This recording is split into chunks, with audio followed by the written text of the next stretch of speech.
காலகாலத்துல சீக்கிரம் ஒரு கல்யாணம் பண்ணி வச்சிடணும். ஏய் என்னடி ட்ரெஸ் இது? போய் மாத்திக்கோ. செல்லம் கொடுத்து கொடுத்து தான் இந்த இடத்துல வந்து நிக்கிறா. இன்ஸ்டால பயோ வேற. That's little princess. உங்களுக்கு என்ன பிரச்சனை? நான் பிறந்தது பிரச்சனையா இல்ல நான் பொண்ணா பிறந்தது பிரச்சனையா? வாயா சொந்தக்காரர் வயசாயிடுச்சே கல்யாணம் ஏன் பண்ணல? அப்புறம் மேல் படிப்பெல்லாம் எதுக்கு? பொம்பளை பிள்ளை எல்லாம் வேலைக்கு அனுப்பாதீங்க. இதெல்லாம் உனக்கு தேவையில்லாத கண்டென்ட். வந்தா ஒசில சோத்து தின்னியா போனியா நிறு.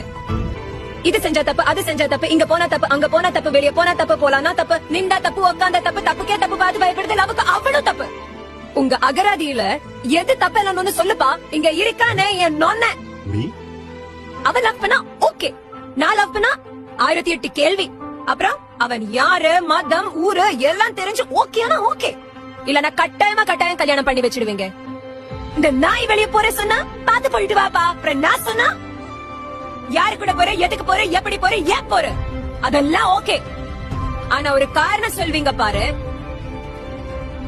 கல்யாணம் பண்ணி உன் புருஷன் கூட போயிட்டு வா.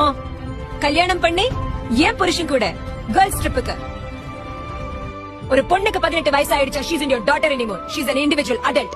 அவங்களுக்கு அவங்கள லைஃப் எப்படி இண்டிபெண்டண்டா தைரியமா இருக்கணும் அது கத்து கொடுங்க. கத்து கொடுக்க முடியலன்னா கூட பரவாயில்ல.